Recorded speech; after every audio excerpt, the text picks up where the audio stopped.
Hello दोस्तों, एक बार फिर से आप सभी का स्वागत है आपके अपने YouTube channel Shukla coaching classes में। आज की इस क्लास में हम सभी कुछ ऐसे महत्वपूर्ण प्रश्नों को देखेंगे जो यूपी बोर्ड में लगातार पूछे जा रहे हैं। ये वीडियो उन सभी छात्रों के लिए उपयोगी है जो यूपी बोर्ड का एग्ज़ाम देने वाले हैं।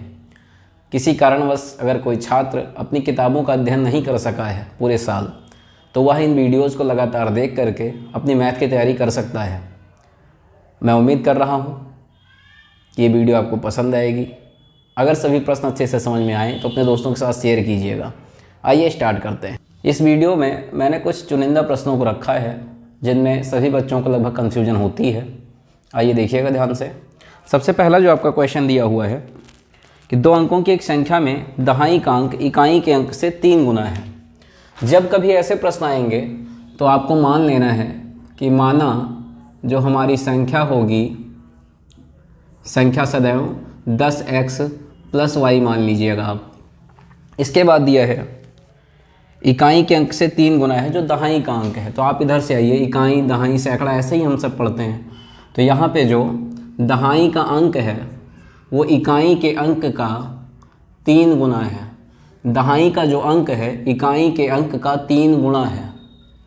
इसे आप ऐसे लिख सकते हैं कि x - 3y = 0। ये आपका पहला समीकरण हो जाएगा। फिर दिया है यदि इस संख्या में 54 जोड़ा जाए। यहाँ पे घटाया लिखा हुआ है, जो नई अपडेट किताब आई है, लेकिन यहाँ पे जोड़ा जाए होगा। आंसर दोनों पे आएंगे लेकिन तरह तरह के आंसर आएंगे। तो जो संख्या आपको दी गई है 10x + y, इसमें लिखा है यदि 54 जोड़ा जाए, तो 54 हम जोड़ देते हैं तो उसके अंक पलट जाते हैं। अंक पलट जाते हैं, संख्या वही है लेकिन जहाँ पे x था वहाँ पे y हो जाएगा और जहाँ पे y था यहाँ पे x हो जाएगा।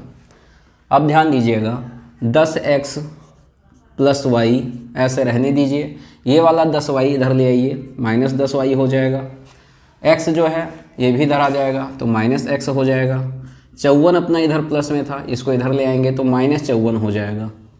यहाँ से आप कैलकुलेट करेंगे, 10x में से 1x घटाएंगे तो आपको 9x मिलेगा। 10y में से y घटाएंगे तो -9y मिलेगा बराबर -54 के। यहाँ से अगर हम 9 कॉमन ले लेंगे तो बचेगा x - y बराबर -54। 9 से अगर इसको काट देंगे हम तो x - y बराबर -6 बचेगा। 9 × 6 = 54। तो यहाँ से आपको पहला समीकरण मिला, ठीक है। और दूसरा समीकरण ये दूसरा समीकरण हो जाएगा। पहला समीकरण तो हमें पहले ही मिल गया था। तो अब हम क्या करेंगे, समीकरण 2 में अगर हम 3 से गुणा कर दें या ऐसे ही रख के काट लें तब भी ये कट जाएगा। तो समीकरण 1 व 2 को हल करने पर कैसे हल करेंगे, इधर ध्यान दीजिएगा। तो x - 3y = 0 है और x - y = -6 है। कैलकुलेट कीजिएगा। देखिए यहाँ पे क्या दिया है, ये संख्या प्लस में है, ये प्लस में, यहाँ आप माइनस कर लीजिए, यहाँ पे प्लस कर लीजिए और यहाँ माइनस है तो प्लस कर लीजिए। इस बात को समझिएगा, जब संख्या प्लस में होती है तो माइनस कर लिया जाता है, माइनस होगी तो प्लस कर लेंगे। यहाँ भी माइनस था इसलिए प्लस कर लिए। अब ध्यान दीजिए, ये दोनों संख्याएं कट जाएंगी क्योंकि ये वाली संख्या प्लस में है, 3y माइनस में है और y किस में है, प्लस में है।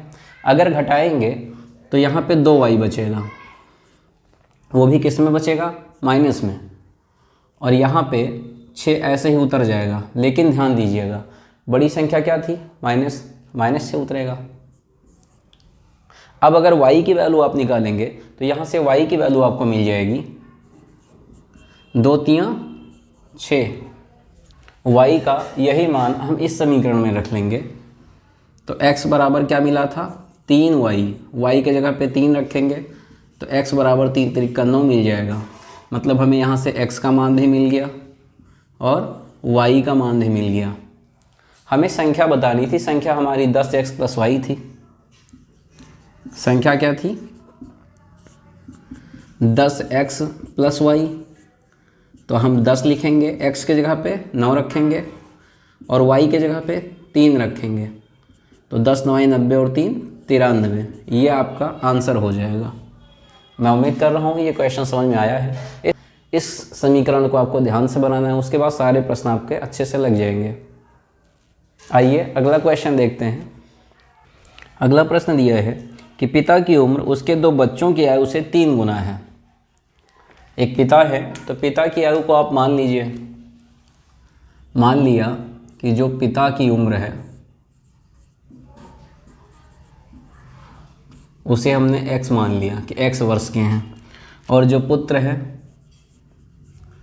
पुत्र की उम्र जो मान लिया है वो y वर्ष है। अब सवाल को समझिएगा। पिता की उम्र उसके 2 बच्चों की आयु से 3 गुना है। जो पिता की उम्र है उसके 2 बच्चों की आयु से 3 गुना है। ठीक, तो बच्चे की आयु आपने y मानी है, उससे 3 गुना है। इससे हम समीकरण में लिख लेंगे x - 3y = 0। ये आपका पहला समीकरण हो जाएगा। इसकी लाइन, अगली लाइन ध्यान से सुनिएगा। 5 वर्ष बाद उसकी आयु, 5 वर्ष बाद, तो x में 5 जोड़ दीजिए।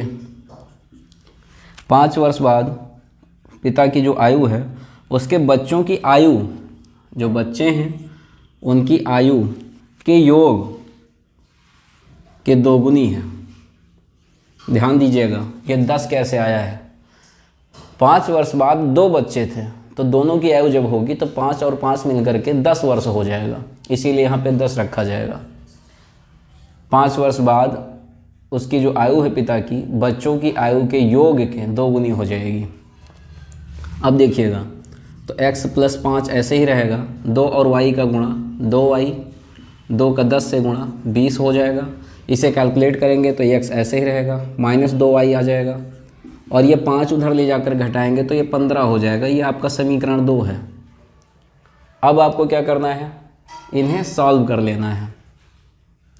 तो भाषा लिखेंगे, समीकरण 1 व 2 को हल करने पर देखिएगा x - 3y = 0, x - 2y = 15।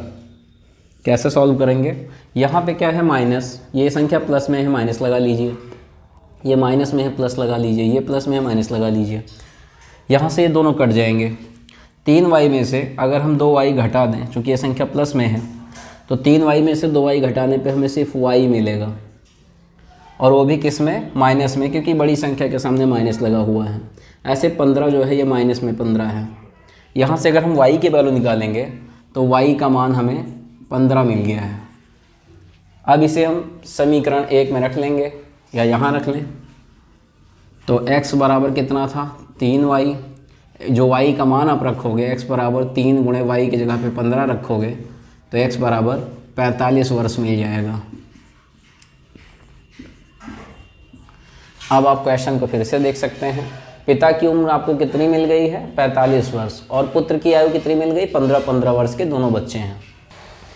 तो अगला प्रश्न देखिएगा ध्यान से।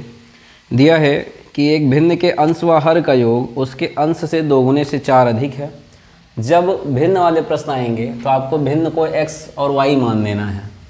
मान लिया कि जो भिन्न है वो अपनी x बटा y है, इस बात का ध्यान रखिएगा। इसके बाद दिया है एक भिन्न के अंश व हर का योग, अंश और हर इनका योग जो है उसके अंश के 2 गुने से 4 अधिक है। अंश इसका क्या है, x है, अंश के 2 गुने से 4 अधिक है। ये आपकी पहली कंडीशन इसमें दी गई है। तो यहाँ आप कर लेंगे x + y - 2x = 4 के। x में से आप 2x घटाओगे तो -x + y = 4 बचेगा। ये आपका पहला समीकरण बन जाएगा। अब देखिएगा, फिर दिया है यदि अंश व हर में 3 जोड़ा जाता है, यदि अंश व हर में 3 जोड़ दिया जाता है तो इनका अनुपात 2:3 हो जाता है। तो भिन्न ज्ञात कीजिए, आपको भिन्न बतानी है। अब देखिएगा 3 का x से गुणा करेंगे तो ये हो जाएगा 3x, 3 का 3 से गुणा करेंगे 9 हो जाएगा, 2 का y से गुणा करेंगे 2y हो जाएगा, 2 3 6 हो जाएगा। अब देखिए ये 3x माइनस 2y और 6 में 9 घटाएंगे तो -3 बचेगा। ये आपका समीकरण दूसरा बन जाएगा। ध्यान दीजिएगा यहाँ 2y है और यहाँ सिर्फ y है। अगर हम समीकरण 1 में 2 से गुणा कर दें या 3 से गुणा कर दें तो ये वाला पद कट जाएगा। तो समीकरण 1 में 3 से गुणा करेंगे,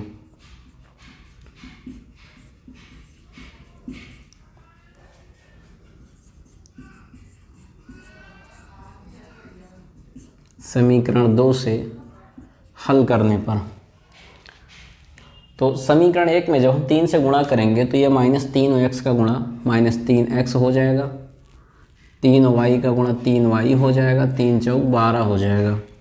यहाँ पे जो दूसरा समीकरण था उसे हम ऐसे ही नोट कर लेंगे, 3x माइनस 2y बराबर -3। कैसे कैलकुलेट करेंगे? -3x और +3x तो आपस में कट जाएगा, 3y में से 2y घटाएंगे तो सिर्फ y बचेगा और 12 में से 3 घटाएंगे तो 9 बचेगा। यहाँ से हमें y की वैल्यू प्राप्त हो गई है। y का मान हम समीकरण 1 में रख लें, y का मान समीकरण 1 में रखने पर तो देखिएगा -x प्लस y के जगह पे आप 9 रखेंगे बराबर 4 बचेगा। यहाँ से -x ऐसे रहने दें, 4 रहने दें, 9 इधर प्लस में उधर जाएगा तो किस में जाएगा? माइनस में आ जाएगा तो -5 मिलेगा। यहाँ से x का मान भी 5 मिल गया और y का मान आपको 9 मिला हुआ था। तो अगर आपको अब भिन्न बतानी है तो आप भिन्न कैसे बताएंगे? यहाँ पे x के जगह पे 5 रख देंगे और y के जगह पे 9 रख देंगे। ये आपका आंसर हो गया। आइए एक प्रश्न और देखते हैं। इसमें क्या दिया रहता है कि 2 कुर्सियों 3 मेज़ों का मूल्य या 5 कलम और 4 गेंदों का मूल्य, 2 चीज़ें दी रहती हैं और उन पे आपको एक कोई वैल्यू दी रहती है कि जोड़ के इतने का ख़रीदा गया है। इस तरह के प्रश्न भी काफ़ी आसान होते हैं। आइए ध्यान दीजिए। दिया है कि 2 मेज़ों और 3 कुर्सियों का एक साथ मूल्य 2000 रुपये है। तो सबसे पहले आप कुर्सी मान लें कि मान लीजिए जो कुर्सी का मूल्य है वो हमारा कितना है? x रुपये है और जो मेज़ का मूल्य है वो y रुपये है। अब आप क्या करेंगे? 2 मेज़ों और 3 कुर्सियों का मूल्य, तो 2 मेज़ों का मूल्य y हो जाएगा, 3 कुर्सियों का मूल्य x हो जाएगा। कितना दिया है? 2000 रुपये है। इसके बाद दिया है तथा 3 मेज़ों और 2 कुर्सियों का मूल्य, 3 मेज़ों और 2 कुर्सियों का मूल्य ये आपको दिया है कि 2500 रुपये है। कैसे सॉल्व करेंगे? तो आप ध्यान दीजिए, हमें दोनों जगह पे कुछ ऐसे अंक दिखाई दे रहे हैं जो अगर हम आपस में गुणा कर दें तो ये हमारा समीकरण बराबर हो जाए। तो समीकरण 1 इसको मान लीजिए, इसको समीकरण 2 मान लीजिए। समीकरण 1 में आप 2 से गुणा कर दीजिए, समीकरण 2 में 3 से गुणा कर दीजिए, आपस में गुणा कर दीजिए, इक्वल हो जाएगी वैल्यू। अब देखिएगा यहाँ पे हम 2 से गुणा करेंगे तो लिखेंगे समीकरण 1 गुणा 2 व समीकरण 2 गुणे 3 करके हल करने पर समीकरण 1 में हमें 2 से गुणा करना है, कर लीजिए। तो ये हो जाएगा 2 दूनी 4y, 6x, 2 दूनी ये 4000 रुपये हो जाएंगे। यहाँ पे 3 से गुणा करना है तो 3 त्रिका 9y हो जाएगा, 3 दूनी 6x हो जाएगा, 3 से यहाँ गुणा करेंगे तो ये 7500 रुपये हो जाएगा। अब देखिएगा ध्यान से, यहाँ पे आप क्या करें? माइनस लगा लें, यहाँ माइनस लगा लें, यहाँ माइनस लगा लें, क्योंकि सारी संख्याएं किस में? प्लस में है। तो ये दोनों कट जाएंगे। 9y में से अगर आप 4y घटाएंगे तो -5y बचेगा। 7500 में आप 4000 घटाएंगे तो 3500 बचेगा। कितना बचेगा? -3500 रुपये। 0 में 0 हो गया 0, 0 में 0 हो गया 0, तो 5 में 0 हो गया 5 और 7 में 4 गया 3। यहाँ 5 से आप काट दीजिए, y की वैल्यू आपको मिल जाएगी। देखिए माइनस से माइनस कट गया, 5 सत्ते 35, 700 रुपये। यह आपको एक मेज़ का मूल्य मिल चुका है, लेकिन हमें कुर्सी का भी मूल्य चाहिए, तो इसकी वैल्यू हम समीकरण 1 में रख लेंगे। तो यहाँ लिखेंगे कि y का मान समीकरण 1 में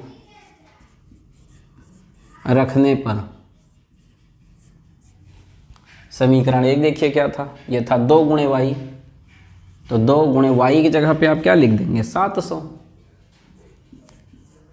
प्लस 3x बराबर 2000 रुपये।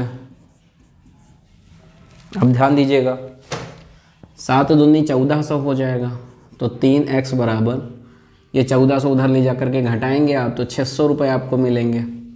x की वैल्यू आप यहाँ से निकालेंगे, 3 दूनी 6, 200 रुपये आपको मिल जाएगी। मतलब एक जो आपकी कुर्सी थी वो 200 रुपये की थी और एक जो मेज थी वो 700 रुपये की थी। अब सवाल जो आपसे पूछ रहा था वो ये दिया हुआ था कि आपको एक मेज और 5 कुर्सी का मूल्य बताना था। एक मेज 5 कुर्सी का मूल्य, तो एक मेज का मूल्य आप बताइए कितना मिला था। एक मेज का मूल्य आपको 700 रुपये मिला था और 5 कुर्सी का मूल्य चाहिए, 200 से गुणा होगा, तो 5 दूनी 10 और ये 700, ये 1000 हो जाएगा और 700 मिल करके 1700 रुपये में आपको एक मेज और 5 कुर्सियाँ मिल जाएंगी। यही आपका आंसर है। मुझे उम्मीद है आपको सारे प्रश्न अच्छे से समझ में आएंगे। अगर वीडियो पसंद आया है तो अपने सभी दोस्तों के साथ शेयर कीजिएगा जो भी यूपी बोर्ड की तैयारी कर रहे हैं। चैनल पर बने रहिएगा, आपको नई वीडियो जल्दी ही मिलेगी। धन्यवाद।